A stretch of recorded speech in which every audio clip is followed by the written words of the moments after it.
Está con nosotros Juan Raúl Ferreira. Buen día, bienvenido, Juan. Buen día, un gran gusto. Me gustaría que... Otro miércoles más. Otro miércoles, y naturalmente vamos a hablar de las elecciones a mitad de periodo, elecciones parlamentarias de Congreso, ¿verdad? Que se renueva parcialmente, también es otra cosa que... Las elecciones en Estados Unidos se celebran cada 2 años, en una vez con elección presidencial, la otra vez le llaman medio término porque es justo a los 2 años de asumir el presidente. Ya la próxima elección parlamentaria va a ser con candidatura presidencial también. El sistema es parecido, sí, bien dice, en el sentido que hay mitad de término al argentino, pero tiene algunas diferencias fundamentales porque todos los senadores en Estados Unidos son electos, mientras que el régimen federal argentino establece que la constitución de cada país, hay senadores, por ejemplo, en Argentina que son designados directamente por el gobernador. Eso es algo que no existe en Estados Unidos, pero más o menos el sistema es el mismo. Cada 2 años se renueva el 100% de la Cámara de Diputados, 1/3 del Senado, cuyo mandato dura 6 años, entonces cada 3 elecciones intermedias se renueva el 100% del Senado, y se culmina el proceso de renovación del Senado, y se eligen además 1/3 de los senadores, de los gobernadores, también cada 2 años. Bueno, ayer se elegía entonces toda la Cámara de Diputados, 1/3 del Senado y 36 gobernadores. Votó mucho más gente de la esperada, se llevó a niveles desconocidos en Estados Unidos, muy por arriba del 50%, muy por encima del 50%. Las cifras finales todavía no están. La última actualización es de hace 10 minutos, todavía no están. El porcentaje de votación de mujeres anda en el 60% y el 40% de hombres. Y un dato interesante, porque creo que no es que no haya quejas en esos sectores que son los más vulnerables y quizás los más radicalizados contra Trump, una votación muy baja, muy alta de mujeres, pero muy baja de negros e hispanos. Un 20%, entre un 20 y un 22%. Un 20 y un 22% de negros votaron, y entre un 20 y un 22% de hispanos votaron. Si hubieran votado todos los hispanos, o un porcentaje del 60-65% de hispanos y de negros, el resultado podría haber sido otro. Pero hay que manejarse con realidades. El resultado puede confundir a alguna gente, porque ¿por qué si 1/3 del Senado se renueva y la totalidad de la Cámara de Diputados? En el resultado final, los demócratas recuperan la mayoría de la Cámara de Diputados, que habían perdido hace ya 2 periodos, pero no solamente no llegan a recuperar la mayoría del Senado, sino que además se agranda la diferencia a favor del Partido Republicano.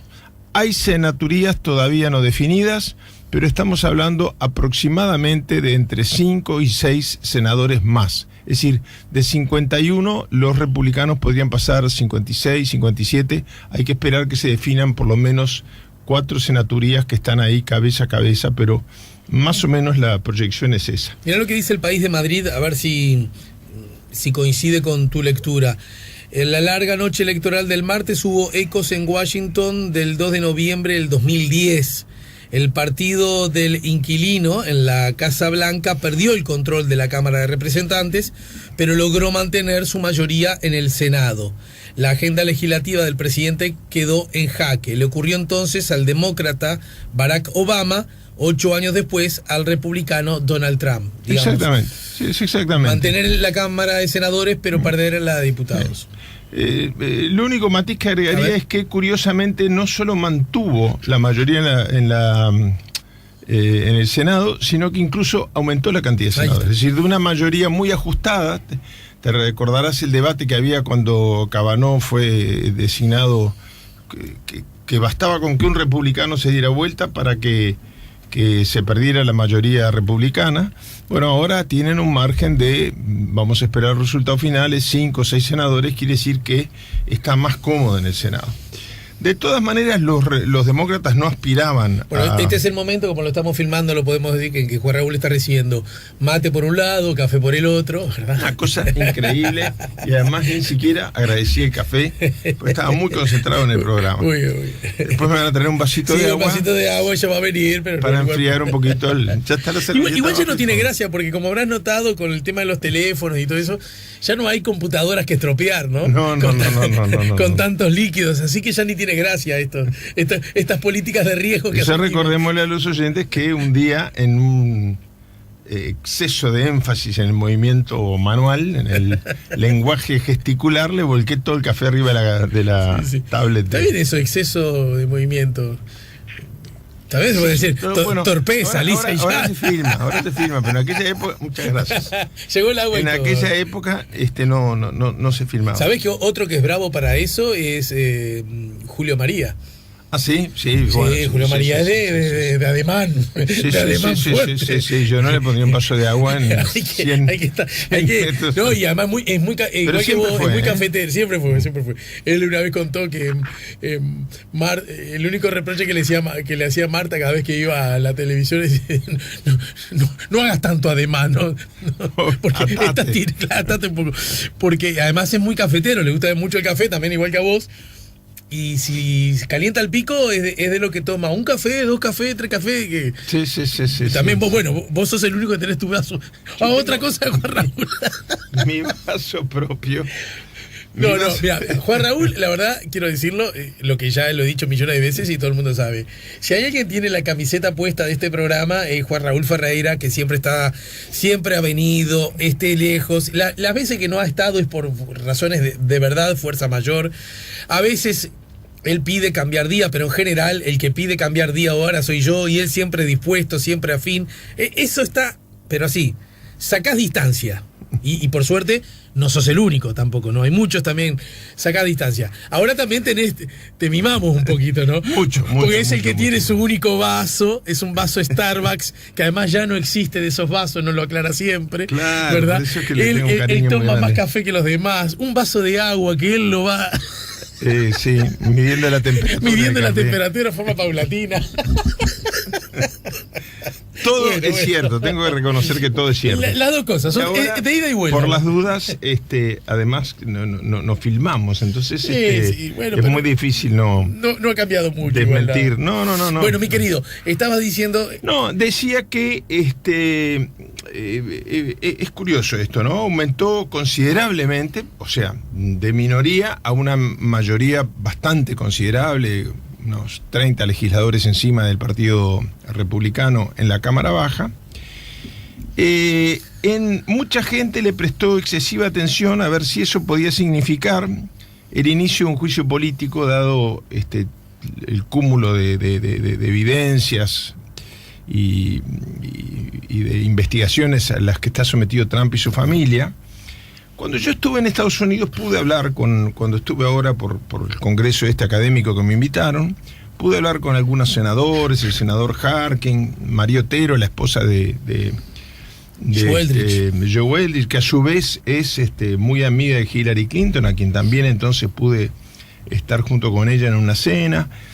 La sensación que me dio a mí, fueron muy pocos días, pero que el liderazgo demócrata no estaba detrás de esas mayorías para poner en funcionamiento el juicio político, sino para equilibrar las fuerzas y tratar de evitar el avasallamiento al que está acostumbrado Trump, que tiene mayoría asegurada, tenía mayoría asegurada en las dos cámaras. Pero fíjate que el País de Madrid justamente señala, a propósito de lo que decís, los progresistas, aludiendo a los demócratas, podrían impulsar un impeachment al presidente, paralizar su proyecto de un muro con México o reclamar sus declaraciones fiscales. Esto a propósito de qué implica para Trump el control demócrata de la Cámara de Representantes, bajo esa pregunta, ¿no? Bueno, pero está muy bien el comentario del País por lo siguiente.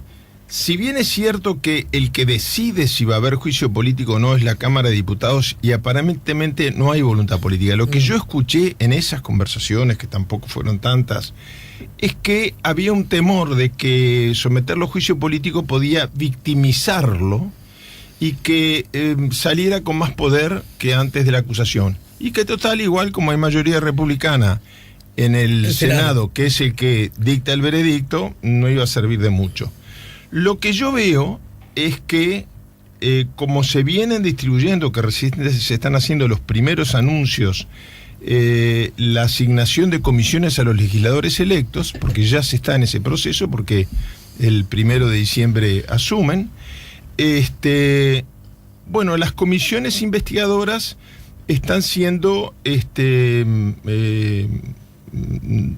designados legisladores y legisladoras. Hay mucha legisladora nueva, hay por lo menos 17 legisladoras nuevas, y gente que no estuvo en el Congreso antes. Quiere decir que muchas de estas estrategias del establishment del partido les importará o no. Entonces, lo que es seguro es que las investigaciones contra Trump van a avanzar de una manera tan grande que yo no sé si, por más que en la estrategia demócrata no esté incluido en la agenda el impeachment, el juicio político, no termina imponiéndose por la realidad. Porque si en las comisiones investigadoras saltan delitos obvios, una cosa es el FBI, que simplemente informa a las autoridades competentes, etcétera, etcétera. Otra cosa es, el Departamento de Justicia, que es el fiscal general de la Nación. Ya tenemos un antecedente de un fiscal echado, un fiscal general de la Nación, echado por haber iniciado investigación contra algunos figuras allegadas al presidente y contra, curiosamente, 17 espías rusos. Entonces, no es muy cierto qué es lo que puede llegar, qué rumbo va a tomar la Cámara de Diputados. Cuando uno ve que el gobierno se consolida en el Senado, cualquier país donde las cosas estén más o menos tranquilas o institucionalizadas, fíjate qué raro hablar en el siglo XXI de que no estén institucionalizadas en Estados Unidos, pero si un partido controla una Cámara y el otro controla la otra rama legislativa, la tendencia siempre es a la búsqueda de acuerdos, que es de lo que está hablando toda la prensa internacional hoy. Pero yo lo que he visto en esta elección es un nivel de radicalización, de polarización del liderazgo y las bases sociales de ambos partidos, que no sé si yo controlo una rama del Parlamento y tú la otra, va a facilitar los acuerdos o va a llevar a enfrentamientos más grandes que lleven a que la elección de dentro de 2 años, que es con candidatos a presidentes, sea mucho más virulenta que la que presenciamos hace 2 años. Juan Raúl, vamos a la pausa ahora. Quiero hacerte una pregunta que emana, bueno, sí de algún dato, pero en todo caso más que nada de una sensación sobre la cual quiero conocer tu opinión. 2 años atrás, cuando gana Donald Trump y muchos vivieron ese triunfo, yo incluido, no quiero hacer tráfico de opinión con las personas, además no ando dándome vueltas en la vida, yo incluido, entendí que era una mala noticia, ¿verdad? Del mismo modo, lo quiero decir también por las dudas, que para mí es una mala noticia que haya ganado Bolsonaro. Después Bolsonaro quizás gobierne y sea el mejor gobierno de la historia de la humanidad. Ahora, yo tengo razones suficientes y objetivas para decir, a esta altura, esta flaco me parece una mala noticia. Para Brasil, para Uruguay y para lo que más me importa a mí, para la señal que se da a la humanidad. ¿De acuerdo? Cuando Donald Trump gana las elecciones y arranca el gobierno, yo recuerdo que era un día sí y otro día también, una embarrada, un problema. ¿Qué día un día sí? Era prácticamente una hora sí y otra hora. Lo recuerdas, ¿no? Sí. Estaba casi la idea, casi que se desprendía por sí misma de que este hombre no se va a volver a presentar, porque es obvio que no va a cosechar un triunfo electoral. Yo tengo la sensación que sin que deje de ser una mala noticia que gobierne Donald Trump, por lo menos, repito, para mí, a mí me da la sensación de que ha sabido acomodar el cuerpo. A tal punto, que lo acabas de decir, la idea del impeachment, hasta, digamos, no lo hagamos porque además lo vamos a fortalecer, al tal punto que hasta incluso se maneja de que, tal como es tradición, este hombre quizás se presente para las próximas elecciones. En caso de ser cierta esta percepción, Juan Raúl Ferreira, te pregunto, ¿el hombre supo adaptarse al sistema y por lo tanto empezó a surfear sobre olas que le eran desconocidas? ¿O el sistema empezó a adaptarse a él y estamos frente a nuevas lógicas y, por qué no, paradigmas del hacer político? Luego de la pausa. Sí, cómo no. Juan Raúl Ferreira nos ayuda a poner la mañana en camino. Está con nosotros Juan Raúl Ferreira. Juan, quedó pendiente la respuesta a la pregunta, ¿verdad? Sí, a propósito de Trump. Sí, yo creo que es evidente que en el mundo entero está cambiando los mecanismos a través de los cuales la gente vota. Y que hay un componente en todo el mundo de voto protesta, de voto asistémico muy grande. Si bien es cierto que las elecciones fueron en Estados Unidos más ajustadas de lo predecible, si tú tienes en cuenta que el 80% de los negros no votaron, esto no estoy haciendo un argumento para que se cambien las bancas asignadas, están bien asignadas, equilibró un poco el sistema político, etcétera. Pero si tú tienes en cuenta que el 80% de los negros registrados en el padrón electoral no se presentaron el día de las elecciones, ni hablemos los que ni siquiera se han registrado, y que el 80% de los hispanos que están registrados en el padrón electoral no se presentaron, eso también es una expresión de protesta. Es decir, que la elección haya sido más ajustada no quiere decir que se puede interpretar como que la elección refleja un apoyo. Para mirar si hay apoyo o descontento y protesta, hay que sumar a aquellos que ni siquiera quieren votar porque creen, yo no estoy de acuerdo, pero creen que no votar es una manera de expresar protesta. Yo creo que en realidad, bueno, pero lo que yo opine no importa, ese es un dato de la realidad. No obstante eso, creo que el triunfo en varios estados, el aumento en la mayoría en el Senado, etcétera, etcétera, demuestran que el voto protesta fue menor que lo esperado y que a Trump le puede complicar los últimos 2 años de gobierno y que el ser o no ser candidato no va a depender tanto del resultado de la elección como de las consecuencias que tenga en la vida política de Estados Unidos el resultado de la elección. El tema del juicio político, el liderazgo demócrata lo ha descartado y lo ha dicho expresamente. Ahora, yo no sé si este nuevo equilibrio de fuerzas nos va a llevar a que irreversiblemente se termine. En cuanto a si él se ha adaptado al sistema o el sistema a él, yo me inclino por lo segundo necesariamente. Trump sigue siendo un hombre que no termina de sorprender, incluso a los analistas republicanos. No termina de eso. Orlando Martínez, que es uno de los más importantes portavoces del pensamiento hispano dentro del Partido Republicano, no deja de manifestar por televisión su horror ante el manejo atípico de los temas políticos, de las cosas que pone en Twitter, de los saludos a Bolsonaro y de los coqueteos con Rusia. Se pronuncia la justicia sobre un tema de Rusia y dice que es toda una conspiración de la izquierda, de la extrema izquierda del Partido Demócrata. El Partido Demócrata lo llama extrema izquierda. Él no se ha adaptado al sistema. Se ha dado cuenta que no le va tan mal no adaptándose al sistema. Finalmente yo quería decir, porque tiene que ver con esto, el Partido Demócrata por muy poquito, se perdió 2 resultados electorales que hubieran sido muy importantes en esta pulseada.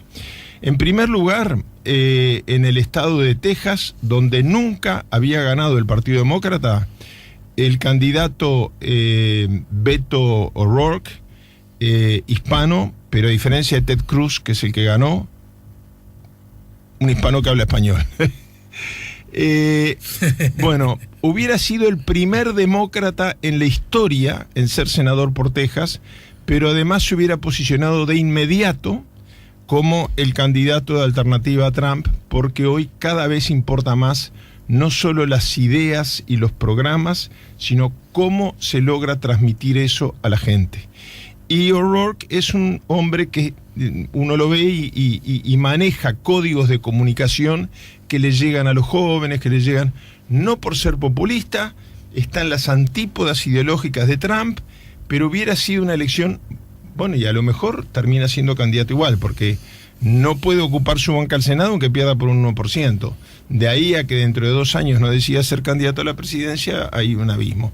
Pero sería una elección muy interesante, porque es gente que maneja códigos atípicos, fuera de los tradicionales, fuera del establishment, en la comunicación con la gente. A la vista está que las encuestas daban que Ted Cruz lo duplicaba y simplemente le ganó por el 1%.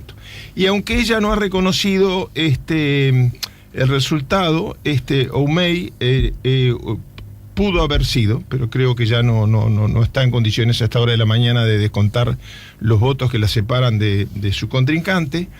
Pudo haber sido, y esto hubiera tenido una simbología muy grande en el sistema político americano, pudo haber sido la primer mujer, pero además la primer mujer negra en ser gobernadora de Georgia. Un estado donde, bueno, yo viví, que no soy tan viejo, la época en que los negros no se les permitía ni siquiera votar en el estado de Georgia. Esos 2 resultados, aunque fueron muy ajustados, cambiarán mucho los desafíos que va a tener que enfrentar Trump. Pero creo que Trump es incambiable. Él tiene ese estilo y hay muchos republicanos que se están resignando a ello. Vamos a ver en los nuevos senadores, hay 6 nuevos senadores, bueno, vamos a ver si ellos van a ser incondicionales del presidente o van a marcar una distancia relativa importante. Porque en estos mismos estados, repito, la mayoría para el Congreso fue para el Partido Demócrata. Bien. Juan, bueno, esperemos entonces... ¿Tenés información acerca de cuándo se instalan los nuevos? 1 de diciembre. Para terminar, mira, uso como estímulo la pregunta de un oyente. Bueno, hay distintos mensajes y saludos. Buen día, gente. Vamos arriba, Ale. Acá escuchando al firme. Un abrazo. Saludos. El Canario 099-894-987. Patricia, a propósito de un comentario que yo hice más temprano acerca de uno de los titulares de Diario del País, acerca del vinculado al caso, a la instancia judicial del caso el niño muerto en el festejo de un cumpleaños.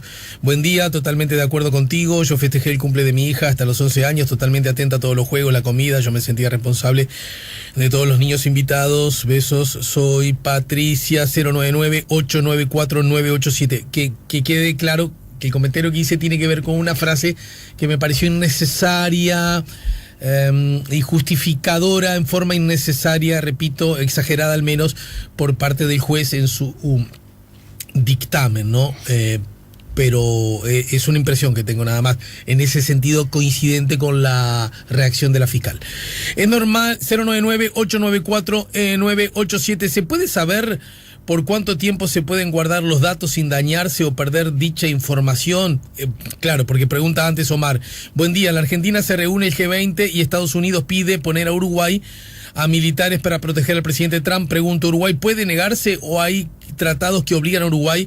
Gracias. Bueno, esto a propósito de un tema que es noticia desde hace unos cuantos días, un proyecto de ley que envió el... Bien cortito y lo hablamos en otro momento. Sí. No hay ningún tratado que obligue a Uruguay a tener una base militar. Claro. A mí en lo personal, debo decir, me molesta mucho, pero además después que ya prácticamente todos los sectores políticos, salvo creo que el Partido Comunista, Unidad Popular y el PDP, han manifestado que van a votar a favor, así que esto va a ser prácticamente por unanimidad. A mí, en lo personal, me parece que va contra todas las tradiciones del país, lo hablaremos en su momento. Pero quiero agregar a lo que dice el oyente, que no solamente no hay ningún tratado que obligue, sino que después que se anunció que se va a instalar una base naval americana, sin que se escuche ni siquiera de los sectores sociales, ninguna protesta, ninguna queja, ni nada, después de ese anuncio, se agregó algo que a mi juicio es mucho más grave, que no es para proteger a Trump, que eso lo va a hacer la gente que ya está en las bases, si ya tiene Argentina bases americanas, ¿qué sentido tiene estar en Uruguay? Pero se agregó, yo espero que el Parlamento eso lo corrija, una frase que dice que es para prevenir actos de protesta peligrosos en Uruguay. Es decir, el Parlamento estaría autorizando a instalar una base americana acá, pero además a que esa base pueda salir a reprimir uruguayos.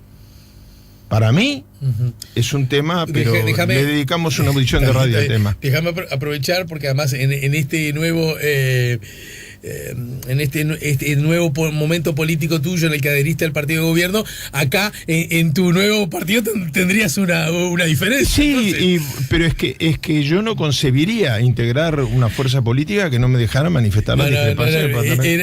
Pero es que está bien que lo digas, porque yo podría decir, bueno, como estoy con el Frente y el Frente Beta, me callo.